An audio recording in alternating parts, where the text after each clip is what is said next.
health. That's looking at direct costs of clinical care and hospitalization, as well as indirect costs of lost work. And I'm going to posit that the cost of less than optimal mental health is so much higher in terms of lost potential. Mental health webpage. Essentially, mental health is a state of well-being where we are able to cope with life's daily challenges, have great relationships on a daily, regular basis, learn to work well, have a successful career. And one aspect of mental health that is very often neglected is realize our full potential. Of course, all of these are super critical, super important, and we tend to focus on coping with daily challenges and relationships more often than not when it comes to mental health, because that's what happens on a regular basis. And those in poverty are 2.5 times more likely to be affected compared to others. And this really says that mental health needs to address everybody, and it affects the disadvantaged people the most. When we normally think of treating mental health, the traditional approach tends to be very much focused on treatment, which is after the fact and super expensive.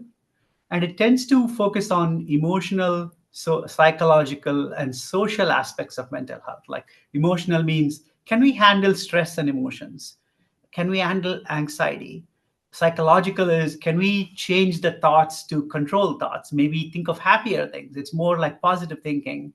And our beliefs from life negative cognitions to life positive cognitions. This is so critical. I'll talk a little bit more about this in a bit. And finally, instead of thinking of mental health as just maintaining and the jobs and relationship, think of it as a spiritual quest, right? Realizing our peak potential. That is really what, next slide, please. See, powerful cognitions go beyond positive thinking. They go towards transforming our beliefs. Many of us tend to grow up with very limited view of ourselves, not due to our own faults. It's because the world, imagine in a school, a teacher evaluates students. They only have a single way of evaluating students based on their own rubric. If a student doesn't fit into that rubric, then the student is graded low, and then the student grows up thinking that they don't have great potential, although they may be yourself. Like the Supreme Pontiff of Hinduism said, we are not human beings striving for a spiritual experience, we are spiritual beings enjoying a human experience. If you look at yourself that way, as a spiritual being, then you don't think of yourself as being limited by your... Through this university. This has been reawakened through our chancellor, who I'm going to talk about in the next slide. And this offers thousands of free programs online to the global community. There's a large, diverse team of faculty, campuses all over the world, and many millions of people have benefited from the teachings of Nithyananda Hindu University. To Hinduism, it also has sovereign land as a sovereign state, also functions as a civilizational state and a service-based state, contributing to the communities around, and as a foundational enlightenment ecosystem for all the people that are living there. He's also revived many dimensions of Hinduism, the powers of Paramashiva, the scriptures, temple rituals, and lifestyles for enlightened living. Has revived the sacred arts university that has created 1 million deities for enlightenment ecosystems to use worldwide. And there's more than 16,000 in that it goes beyond the mind. So efforts to powerfully address mental health have started to look at a mind-body system. And we'll be talking about it a little bit later, about things like the biome and the physical structures of how the mind and body interact in the brain and body, and found cellular, physiological, and mental health effects. And then lastly, we're going to talk about some lifestyle strategies that are aligned for individuals out there who may be watching for the masses, that can move towards a space of enhanced mental health. So the first topic we're going to talk about is cellular effects of mind-body intervention. So this was a 3-week program called Inner Awakening, again organized by Swamiji and run directly by Swamiji. Involved activities like yoga, meditation, initiations, which we're going to talk about, but at the system-wide level will show up as stress and disease. Many of these pro-inflammatory pathways were downregulated. And when I say downregulated, it means like 2 to 7-fold in reduction of the proteins, of the gene products. And then the anti-inflammatory pathway is genetically young. And many people know about telomeres. It's been very much talked about in the mainstream recently. The telomeres are like the aging system of the cells at the DNA level. When the telomeres in the chromosomes in the DNA get short, then the cell can no longer reproduce and becomes senescent or becomes no longer effective. So maintaining the telomeres long is a job of telomerase. So people who did this program, their levels at the end versus the beginning were pretty universally elevated. About half of them, it was double. Combine that with anti-aging, rejuvenation, and then reduction in stress. Now we looked at how does that show up at the level of the person's mental health. So this was a study that was done a couple years ago, and it's being put into manuscript right now. There was another mind-body therapeutic program. This was called Param Shivoham, and we'll show you at the end. It is available online. But again, it's completely organized and run and attended by our Swamiji, and done through teleconferencing, just much like how this meeting is going right now. So we looked at 4 different scales associated with mental health. One is the DASS, which stands for Depression, Anxiety, Stress Scale. One is WHO5, which looks at overall sense of well-being. One is SF36, which looks at overall physical health and some aspects of mental health as well. And the last is MAAS, which is mind-body approach to life. But afterwards, it dropped all the way to 6.1. Average is 18 to 6.1, a huge difference. And for the depression score, anything above 10 means depression.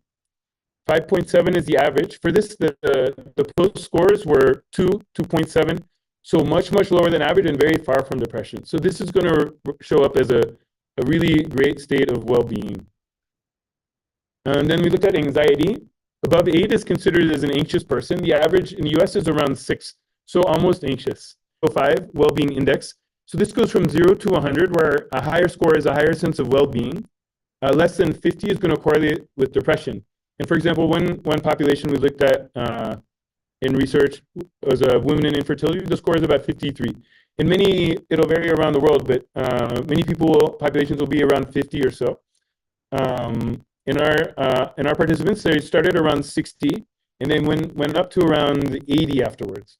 So 80 is a huge sense of well-being, extremely high sense of well-being. I started off at 4.29 or 4.25, so almost at the level of a Zen meditator at the beginning. And again, this may reflect some people were already involved with this lifestyle, which supports a sense of mindfulness. But at the end, it went all the way up to 4.8, 4.65. So a huge jump. The paired analysis just missed statistical significance. The p-value is 0.51. The trend, I think, speaks for itself. But the unpaired analysis, in this PET scan of the brain, when Swamiji would activate his third eye through his will, the area that's called the mesiofrontal lobe, which is where the frontal lobes meet, right at the area where the chakra of the third eye, as per Hindu structure, Hindu spiritual anatomy, right where that is, that area would light up in the brain when you would activate his third eye, which I think is really fascinating. And then on EEG, which measures brain activity, they found complete control over brainwave activity. He could just control his brainwaves at will. There was another doctor, a neuroscientist named Acosta. He's a neurofeedback researcher who was looking at EEG. And he noticed when he got a baseline reading, he kept changing the probes and changing the settings because he said there's almost no activity on the EEG as baseline. Means when he was sitting there in a calm state, the brain was just completely quiet. An EEG of initiation looks. When a being who has attained this state of consciousness, which I'm calling as a super consciousness, that's a goal of Vedic traditions, yogic traditions, Hinduism, and they transmit it to someone they're healing or a disciple or any other person, be like an initiation. It's putting them in the same brainwave state that's going to have profound effects on their well-being. So again, it's a really remarkable thing. One thing that I'd also say is in the ashram, they've done again, when Swamiji is doing initiations to his disciples or people visiting his ashram as well, he puts their brain in gamma waves, high amplitude gamma waves, which is a very specific kind of gamma wave that's almost never seen. So real quick primer on brainwaves. Brainwaves is the see them on a normal EEG. They were normally detected with something called a QEEG, where you take a computer and look at the raw data and see tiny little, very, very low amplitude, up and down, high frequency waves that you can't really see with your naked eye, but the computer can calculate them. And they've been shown traditionally in everyone's brain a little bit. When people have a stroke of insight, like something to look at, and they're currently working on devices using sound and light to sort of reverse engineer that state, we would posit that it can also be created through spiritual activities and mind-body interventions. The last group I'll talk about is long-term meditators. These were Tibetan Buddhists that have been meditating for 10 to 20 years, like their whole lifestyle was meditation. Like monks that would meditate for 6 hours a day, or a huge amount of meditation. This came out in 2004 by Dr. Davidson in Wisconsin, a really breakthrough publication. We are developing this capacity, which means this level, which we're positing as a space of super consciousness, very high level of consciousness that correlates with concepts of enlightenment that have been talked about throughout history. This level, this capacity can be built in people and built in large groups of people over time. So this is raw data of TPS is thoughts per second, means completely quiet mind. And their whole sense of space will be just completely spacious and unclutched. So we're really excited about this. I think it has tremendous significance for humanity on many levels. And we're excited to research it further. So we'll be connection to higher consciousness, yoga pada, yoga and pranayamas, and meditations and kriyas. We'll be doing all of these experiential in this presentation. And then knowing pursuit of powerful cognitions means knowing yourself as a very powerful, connected being that is worthy of having this life experience and can express this life experience. And one thing that I think is connected all throughout the world, which actually denote that kind of a state, right? So there is a meditation. We just wanted to play a little video about a meditation that can help. Peter.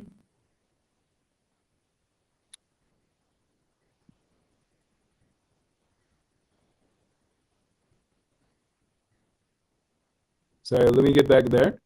1 second.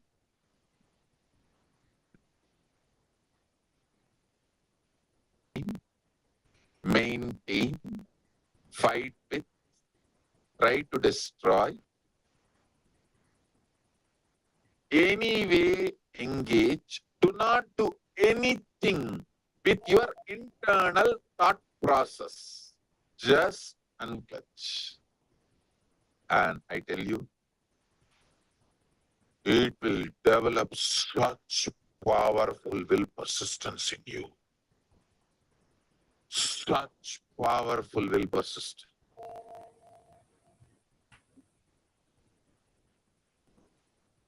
Extremely powerful will persist. Sit with yourself with highest maturity.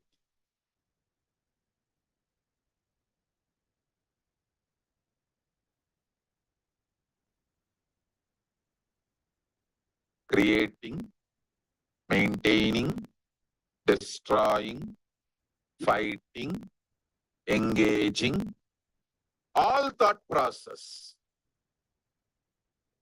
And so forth. So it's an association of thoughts that creates problem. So if you unclutch from each thought as they appear, then you don't associate them, and then they just become random series of thoughts which don't affect you. That's the whole idea. So initially you can use the word unclutch, and but after a little while you can just unclutch without using them.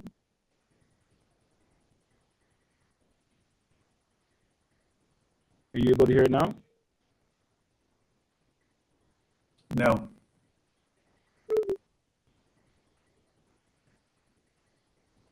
How about now?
Becomes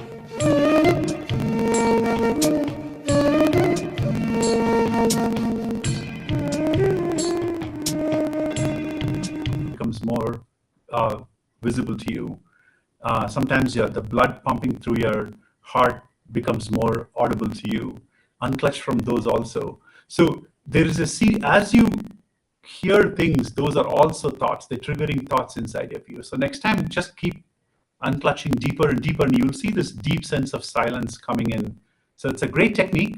You can try it anytime. Plays a very important role in regulating mood and cognition, not only through activity of certain brain structures, but also pathways or circuits of communication between different brain regions are important. But the gut, in a sense, is the second brain. It has a very extensive nervous system called the enteric nervous system, and there's a communication between the brain and the digestive system, which is two-way, which is really important in mental health. And it turns out lifestyle measure of diet is very crucial in mental health. So eating a Western diet has been associated with brain structure. So we've seen that brain, like MRIs show that there's actually atrophy or loss of brain cells in important areas of the brain, areas which regulate memory, learning, and emotion, like the hippocampus, the prefrontal cortex, which is really important for attention, planning, judgment, impulse control, the orbital frontal cortex, which is important in regulating our emotions, and it's not only about us, but it's how we bond with other people, how we interact with others, so social attachments. It turns out pain processing pathways are negatively impacting depression, and one way is maybe the cingulate cortex. And even our ability to empathize with others are affected due to loss of brain cells in the cingulate cortex. Imaging studies show, for example, some brain white matter pathways or tracks which are negatively affected in depression. Then move on to the next slide. So what has been really, in a way, groundbreaking is that social cognition, which lead us to interact well with others. The precentral and parahippocampal gyrus and hippocampus are very important for memory and handling your stress. These are enhanced in practitioners of yoga. Areas like the insula, superior temporal gyrus, occipital gyrus, and cerebellum are important for now we can move on to what we found in practitioners of meditation. So they have been studied structurally, but also functionally. So we have functional MRI studies which look more than the brain structure. It looks at different areas of brain that are activated at during certain tasks. And basically, functional MRI studies have shown that there's increased activation in practitioners of meditation in regions of the brain involved in decision-making, learning, memory, and also the ability to monitor ourself, to know what's happening within us and our environment, and as well as having self-awareness about fear and anxiety. Interestingly, I also wanted to mention that in yoga practitioners, they've looked at yoga practitioners over their lifespan, and they tend to have less of the natural loss of brain cells that happen to us as we age. So it's also protective of the loss of brain cells or neurons. So very important for as we age, it can have a very promising effects and protective effects. Other studies have been done looking at the brain chemicals, which are important in regulating our emotion and mood. At baseline, meditators have a higher level of serotonin, which you may have heard about. Serotonin is the brain chemical increasing risk for various health problems that we see today, such as high blood pressure, diabetes, heart disease. There was a very interesting study they took up people who were depressed and put them through a 12-week program of yoga. And they measured their amount of anxiety and depression before and after, and looked at a brain chemical called GABA, which is very important for regulating our mood and reducing anxiety. So basically the brain is connected to the gut by a vagus nerve. So what it means is what happens in the gut affects what happens in the brain. So the next question comes is, how can we impact the gut in a best possible way? So, the whole food plant-based diet, which is called Sattvic diet, which basically comprises of bowel movements. So basically what it does is, since it is high in fiber, so people get relief from constipation. And so there is less of inflammation in the gut lining. So it reduces, all the inflammatory bowel diseases and as well as the autoimmune diseases. So in nutshell, basically, the healthy microbiome. And then a discussion, so you can go very quickly. Oh.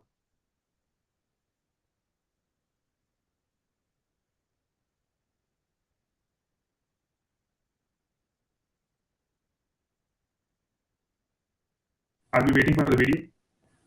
We're waiting for you to quickly go over this slide. Okay, yeah, so inflammation is higher in some people with depression. Whole food plant-based diet reduces inflammation, antioxidants, phytochemical, and promotes a balanced neurotransmitter system. Elimination of animal food. Biomemory. So when the animals are killed, they leave a tremendous pain, suffering. They are not going to say, let the whole world be blissful and die. No. They leave so much of suffering and die that gets recorded in that muscle memory and biomemory. When you eat that, you will fall into depression for a small reason.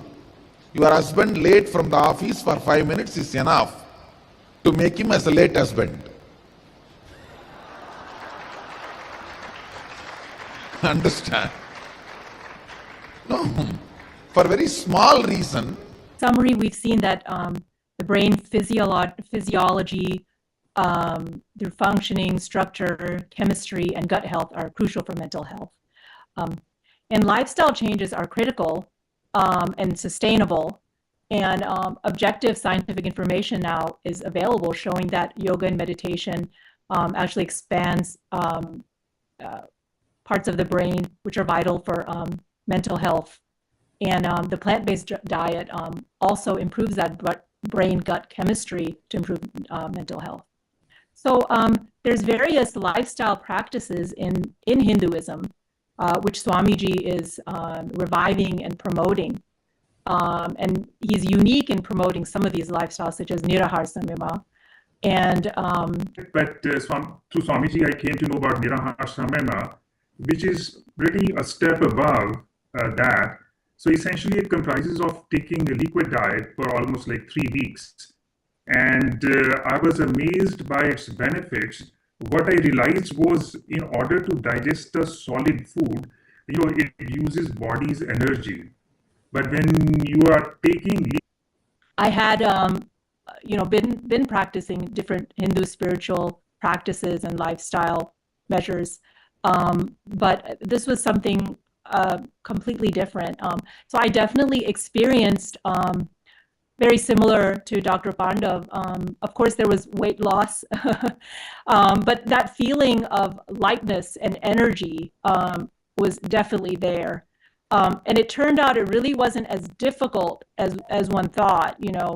After the first day or two, it actually was not difficult to sustain. Every summer, allergic reactions. When I go to the garden, even the lawn, I'm really very bad allergy. So I had to take antihistamine all the time. And it actually affected my work style as well. So it was, I think, about 12 years ago, Swamiji introduced the Nirahara Samyama, 12, 13 years ago. The first time I did the Nirahara Samyama, after that, it's completely gone. I don't take any antihistamines. I'm completely, and after that I did 2 times of Nirahara. Even with the first time, it disappeared. I thought this is, it's being a doctor and being an anesthesiologist using all the time antihistamines on patients. And it was so good, and I used to tell everybody, about the Nirahara Samyama. This is my personal experience about that. And then, are we going to talk about Aushadha? I'll just jump in, Matt. Dr. Shivaji, And unfortunately, we're not going to be practicing any of the yoga asanas today because it's difficult to demonstrate on this in this particular venue. But we can try a couple of pranayama techniques that can work for you. And these are simple techniques that can cool us down, make us like reduce the anxiety, de-stress us. And so I'm going to teach you a couple of pranayama techniques, which will be actually useful later when we go further in this program. So simple technique is called Shita. It really cools you down to the point like you'll actually feel your body temperature go down by a couple of degrees.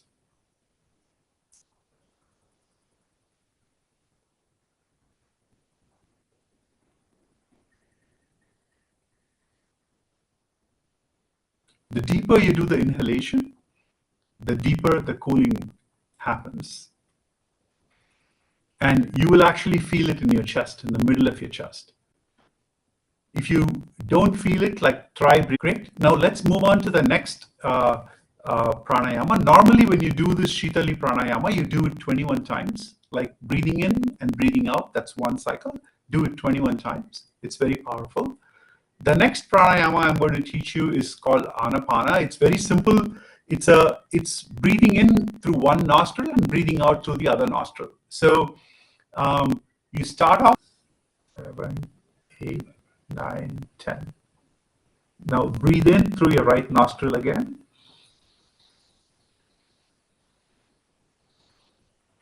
And breathe out for the count of 10 through your left nostril.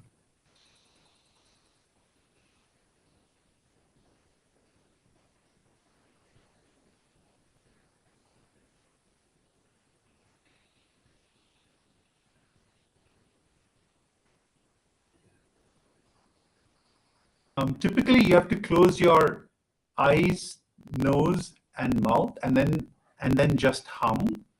So right now, I'm going to only teach you the humming part. Just close your eyes, take a deep breath, and then hum deeply and intensely without stopping. Like as long as possible, just hum. And then when you take a quick breath, let the natural breath happen, and then start the humming again.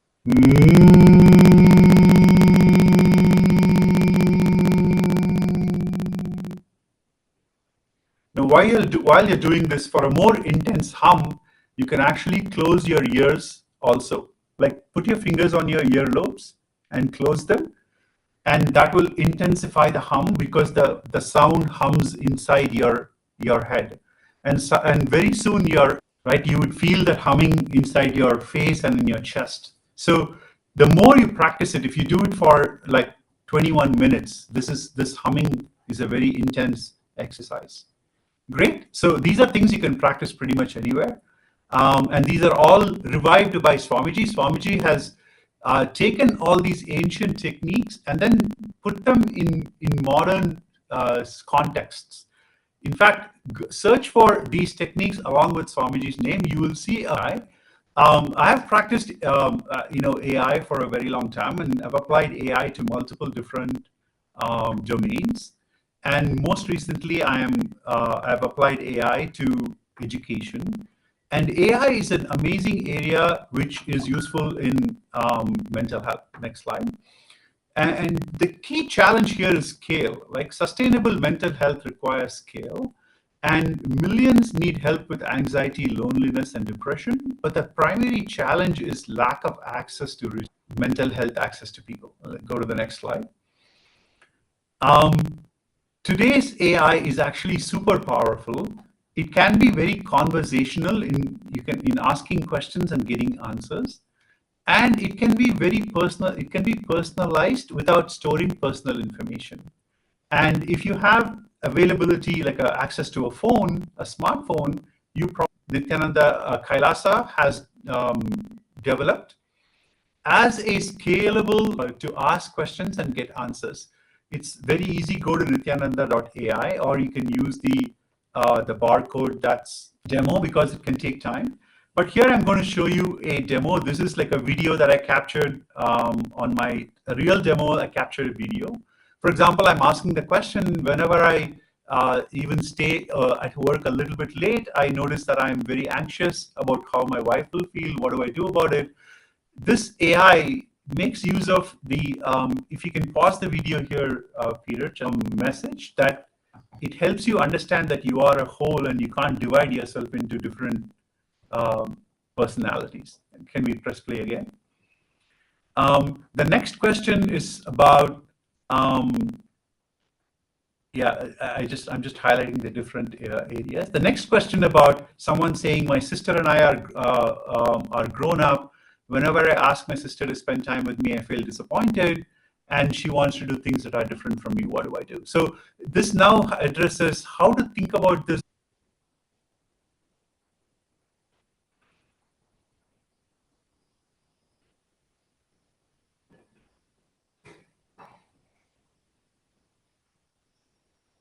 Yeah, this next section is about asking for yoga and meditation techniques for de-stressing, and it chooses techniques from scriptures and shares them with you. Anyway, that's the quick demo. Let's move on to the next section.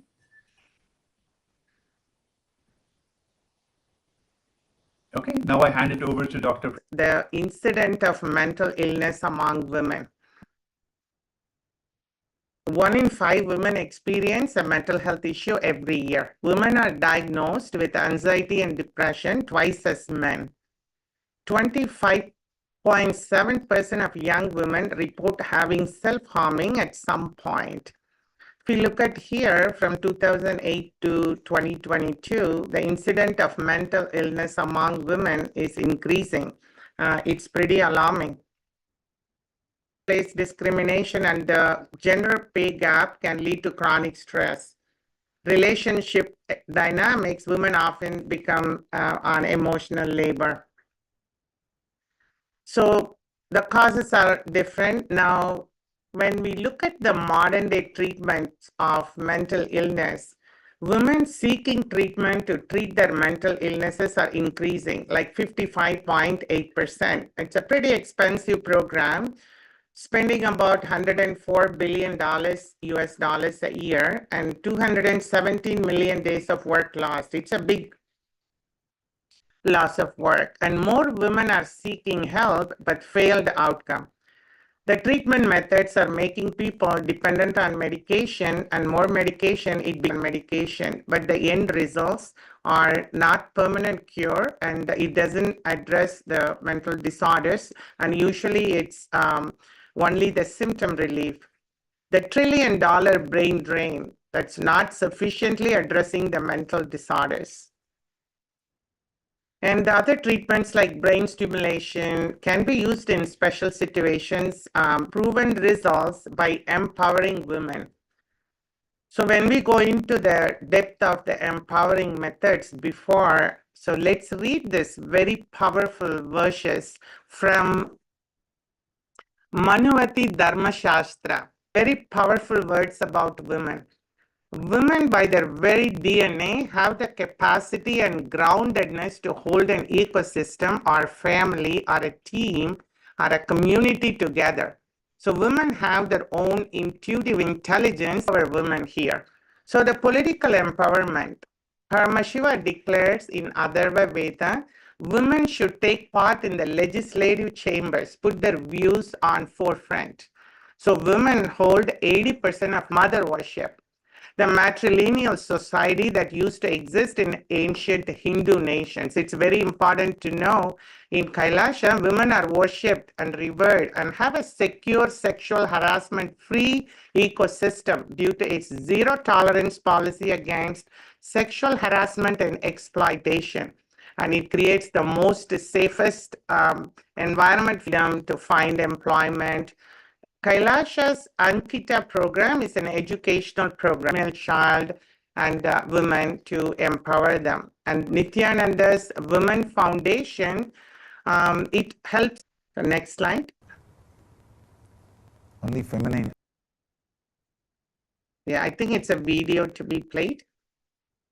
Let's hear from Swamiji, his powerful message and a description of a woman by him. Energy can be given the world. Only feminine energy can be handed over to women. So much good will have happened to the human society, human civilization. Unfortunately, see, if it was handed over to women, it would have been completely family-based civilization. So naturally, everybody would have had their basic needs. Experience. I have like 14 years of medical education and practicing for 25 years of women care and being there in women during their most sensitive time, pregnancy, delivery, taking care of all age group women. I want to share only after being part of the Kailasa, multiple initiations from Swamiji, the multi-dimension of myself that we realize, and also that I want to give a true statement here to all the viewers and listeners to hear that I'm well known for my surgery in my hospital and where I'm practicing. And after being with Swamiji for almost about 20 years, none of my patients need pain meds. And I do pray to my Parashakti and Divine Mother Energy to bless all women all over the world with excellent health and bliss, and bless me with the wisdom and energy to serve women always. And Swamiji to bless every woman all over the world. And here, the science of completion, it's one of the solutions for all mental disorders. It's a meditation technique based on the science of enlightenment revealed and taught by His Divine Holiness. And it works, prevent and treat all kinds of mental disorders, not only for women, it's for everyone. It relieves unresolved emotions and past traumas, building resilience and improving healthy relationship, and leads to an empowered life. Second, no, this is, even if it is true, not for me. No, this may be true for the people who don't have to work for their food and paying the bills. No, maybe it is true for the people who are sitting in Kailasa and enjoying the happy, free life. All kinds of thought currents will come inside. Sit, have a little patience, listen to yourself and start pinning down precisely what all resist everything. Intensely chant Mahavagya and see the mirror and start reliving this pattern, start completing. You will see me appearing in the mirror and making you completely complete and making you manifest powerful cognitions and powers. Till I appear in the mirror, continue completion. And I tell you, I will really be internally, externally dependent on something else other than Paramashiva. Bend down. Bend down. Sit in front of mirror and start completing all those patterns and incidents, root incidents, everything. Let all the incompletions. Year-old experience mental disorders, and another alarming number is 13% of this is a global burden of disease in this age group. And suicide is the fourth leading cause of death among 15 to 29-year-olds. And 296 million people globally of the key component. Supreme Pontiff of Hinduism, Bhagavan Sri Nithyananda Paramasivam, had given solution of supplementing conventional education with Hindu education system, which is mind-body consciousness-based education. Case studies done on students at Nithyananda Gurukul, where Hindu education system is integrated with conventional educational Here is the result of whole brain activation studies for which Bender Gestalt test was performed. This test assesses visual motor skills, development, neurological functioning, and level of abilities. And these results showed 50% of students with total English immersion fell into category of genius and very high superior intelligence. IQ score of 120 and above in intellectual and mental health, and evidence of whole brain activation and high level of thinking. Policies need to change to integrate such education into conventional curriculum. And of course, as I said, more studies are needed for this evidence, but policies to change and integrate this education into conventional curriculum would be a good. Anyone who's interested in researching this possibility, this phenomena that I think is available here in ways it's not been described otherwise, we invite you to collaborate with us to participate in research. Of course, we would appreciate funding. As you can see, there's been remarkable research findings, and all the research we've published has been very remarkable, very outside of the ordinary findings, to see how we can bring this to the world to attain and achieve the UN Sustainable Development Goals and bring higher possibilities of mental health and overall life and potential to the global community.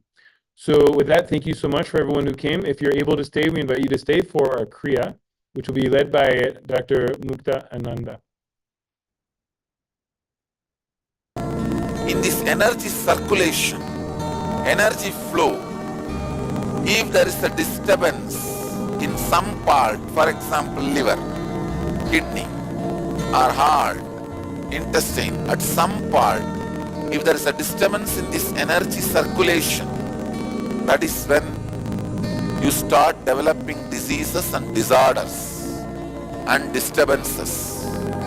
Disease, disorders, disturbances expresses itself. The pipelines end in outlet taps through which the water reaches the end users.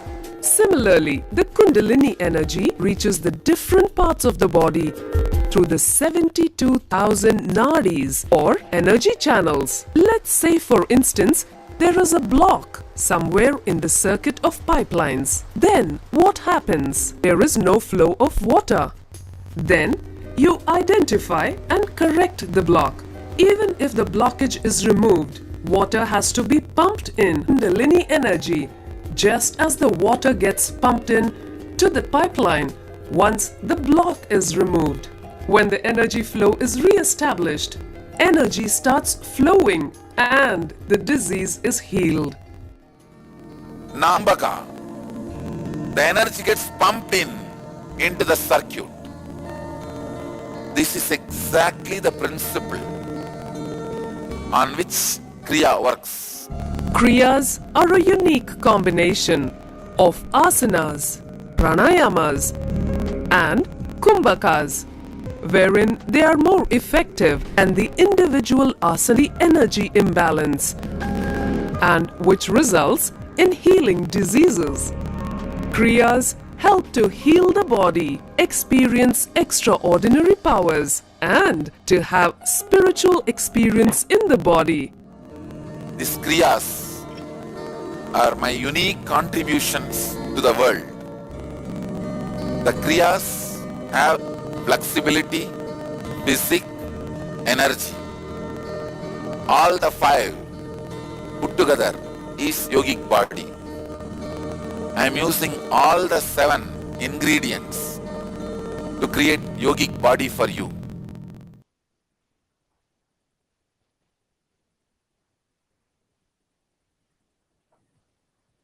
Picture of the posture. There is a posture. I shared a picture yesterday. Do we have that in the slide? This is the last slide, Mukta. Okay. I think we need to bring that picture. If somebody can add that picture to the slide, to the next slide, that'll be great. Now we're just going to put them all together into one long kriya meditation. That's super simple. So let's get started. Peter, you can play the music. And let's start by doing Nadi Shodhana, which is close your right nostril, breathe in through your left nostril, and then close your left nostril, breathe out through your right nostril, and then breathe in again through your right and breathe out through the left. Do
hum intensely.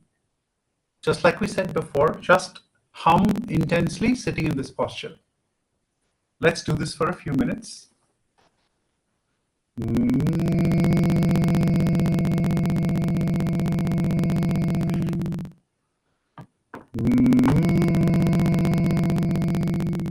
You can play the music too, Peter. Thanks.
When you unclutch from your thoughts,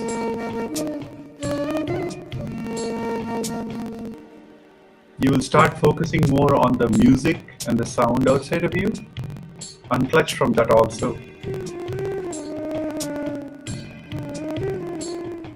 When you unclutch from that, you will start hearing your own body sound.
surface level. I mean, there is a lot of depth to the meditation, mind-body consciousness studies.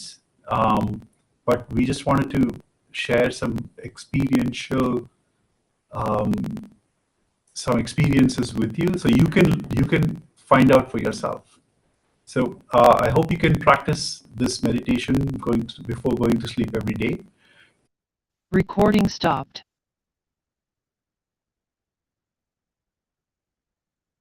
Thank you.